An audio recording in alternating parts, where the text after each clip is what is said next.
Hola, buenos días. Vengo con el mal en el cuerpo porque me han pasado esta mañana un videoclip del ejército de Israel ametrallando a niños que estaban esperando comida.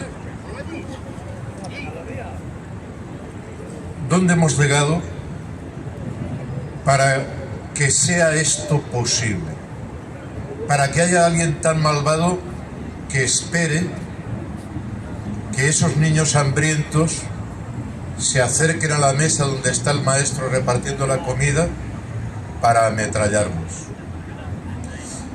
Y me queda el daño en el cuerpo porque, claro, lo que te gustaría es coger este vídeo y sacarlo en nuestros vídeos. Pero es que entonces te tumban el canal de YouTube.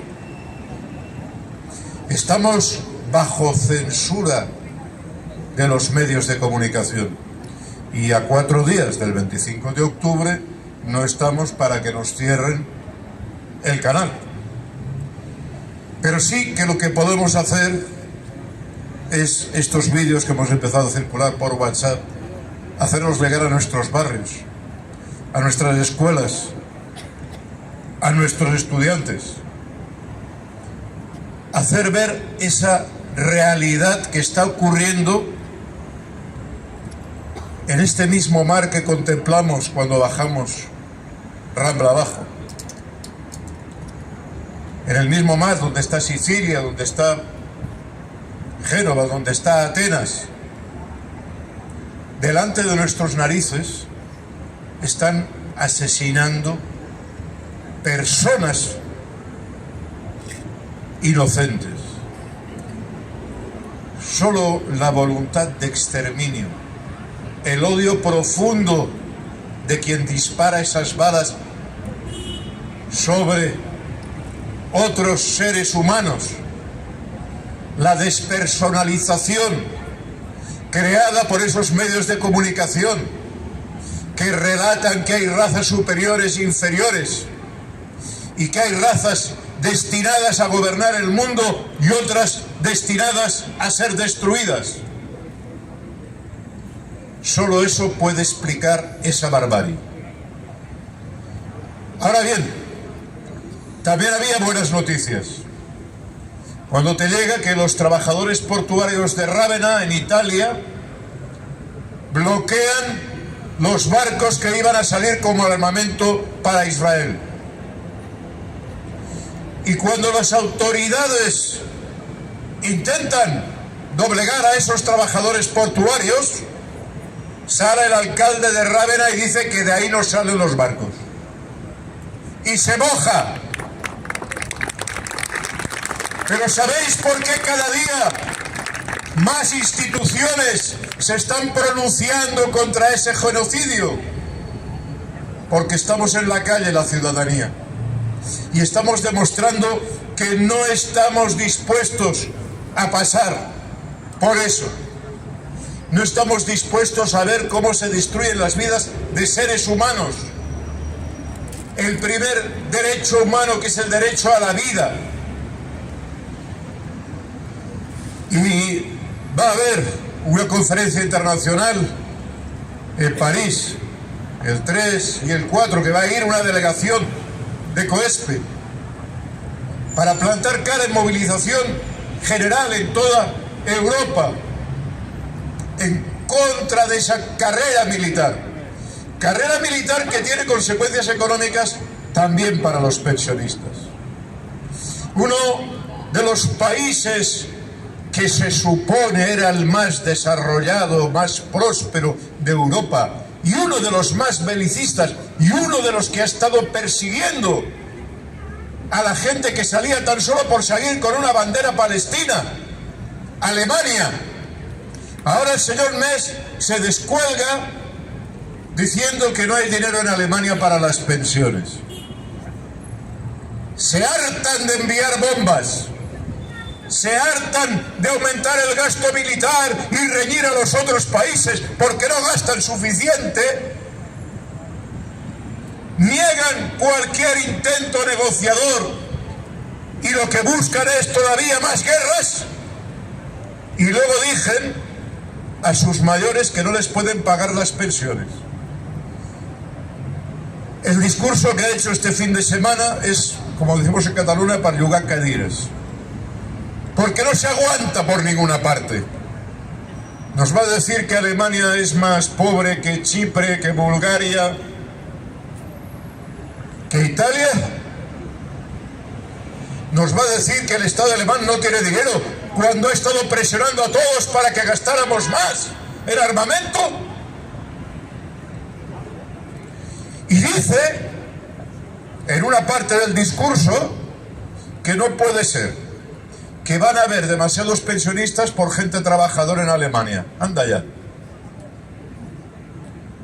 Pero luego plantea una medida, entre las medidas que ha soltado, aparte de recortar directamente las pensiones, una medida muy curiosa que a la gente de Asjuve le va a sonar mucho.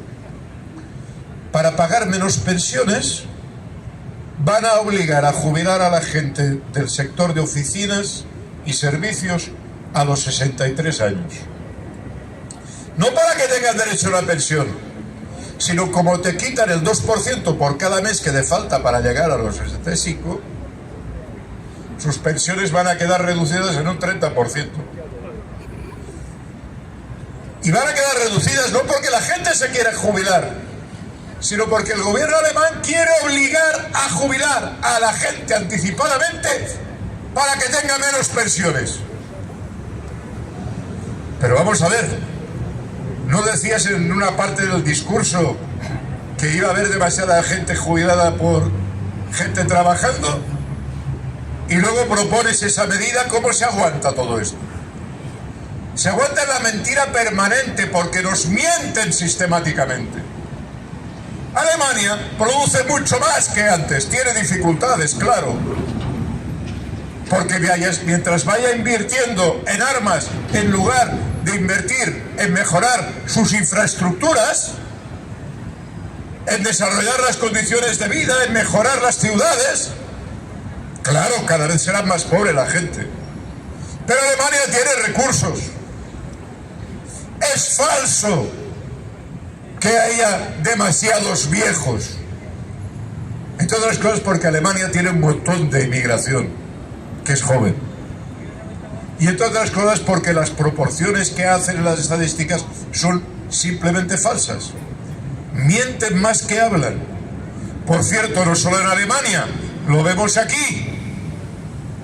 Cuando nos dicen que no hay dinero para las pensiones, pero se niegan a auditar las cuentas de la Seguridad Social. Y cuando los acorralas, cuando presionas y conseguimos, como se consiguió en el Ayuntamiento de Barcelona, que se aprobara una moción pidiendo la auditoría, entonces te dicen, no, sí, ahora hay dinero, pero dentro de 20 años no habrá, porque el crecimiento demográfico, ¿qué me cuentas? Si no sabes cuál será la producción del PIB el año que viene, ¿qué me dices dentro de 20 o 30 años? ¿Qué sociedad tendremos? Ya decían hace 30 años que en el 2000 las pensiones quebrarían, y no han quebrado en nuestro país, al contrario, tienen un importante excedente que lo utilizan para otras cosas.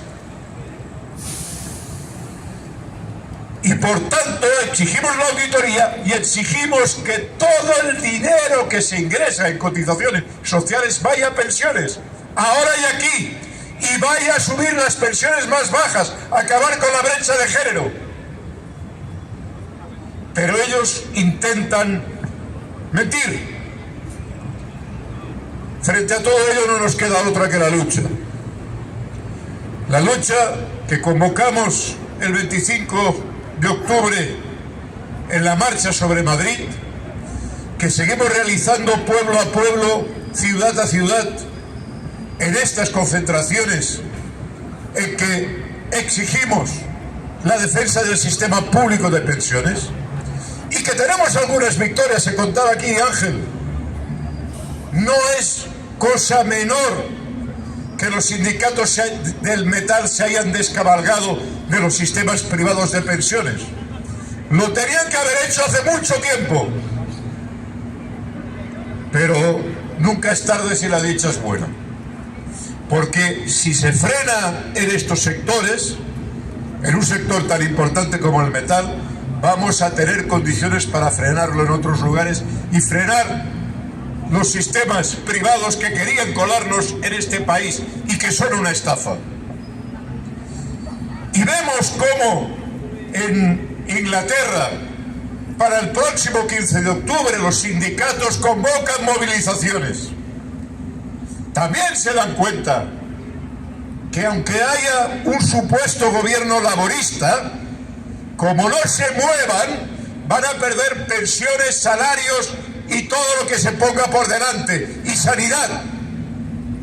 Solo los trabajadores movilizados podemos frenar este sinsentido, como hacen nuestros compañeros franceses, en una lucha en la que no se rinden aunque les envíen a la policía y ahora al ejército, porque ya no les basta, ya no tienen suficiente policía para parar a la gente, para parar a esa gente que es capaz de detener el país. En Francia se está dando ante nuestros ojos un cambio cualitativo,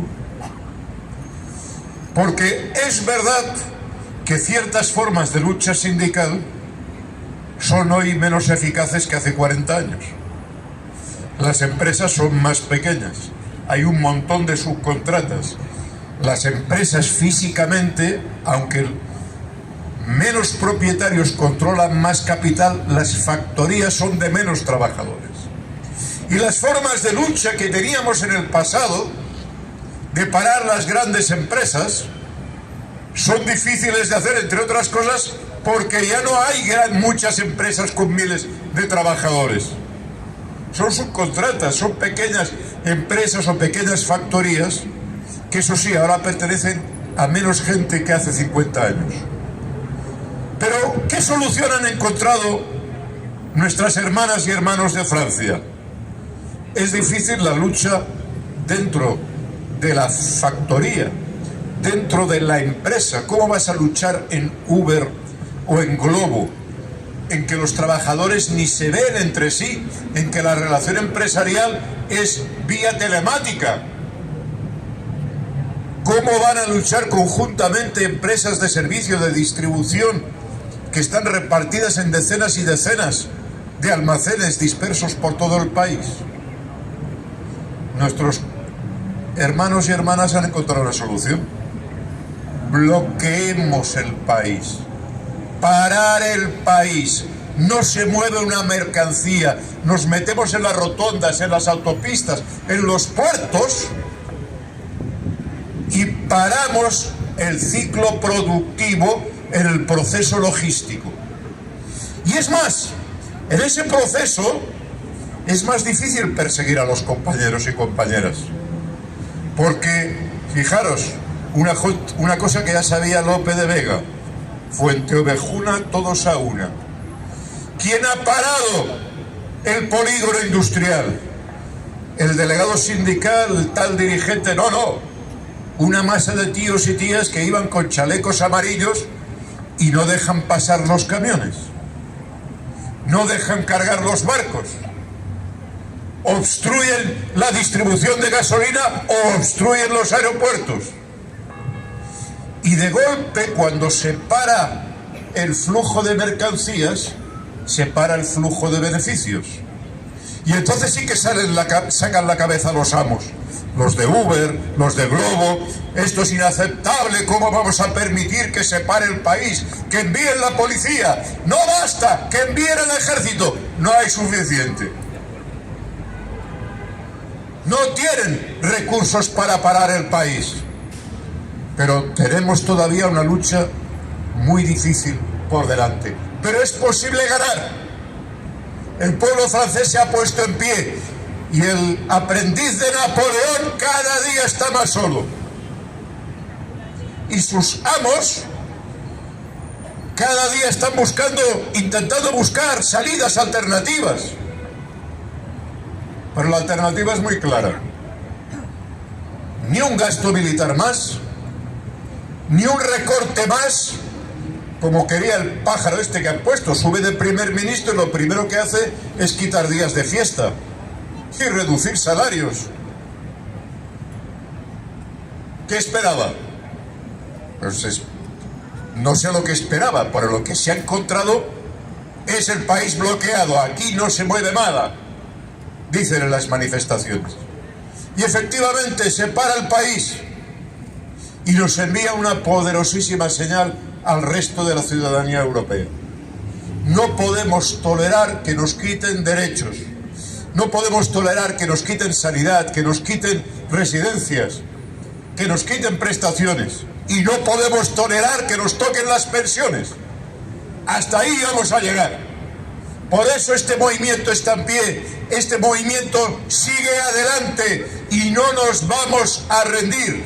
Aliados, si vienen a ayudarnos, sea sindicatos, concejales, diputados, presidentes, lo que quieran con nosotros, contra nosotros no les vamos a dejar dormir ni existir. Si no hay vida para la gente, no hay vida para nadie, tampoco para los que obtienen beneficios. Y por tanto, hay que levantarnos con nuestros compañeros y compañeras franceses, ingleses, con los trabajadores portuarios que están bloqueando en la medida de sus posibilidades el envío de armas. Hay que ponerse en pie para exigir un mundo de paz y un mundo de distribución de la riqueza, y que la riqueza vaya a aquellos y aquellas que la generan, no a los especuladores, no a los que pretenden lucrarse aumentando la industria de la muerte o aumentando el beneficio de las financieras. Gobierne quien gobierne, las pensiones se defienden.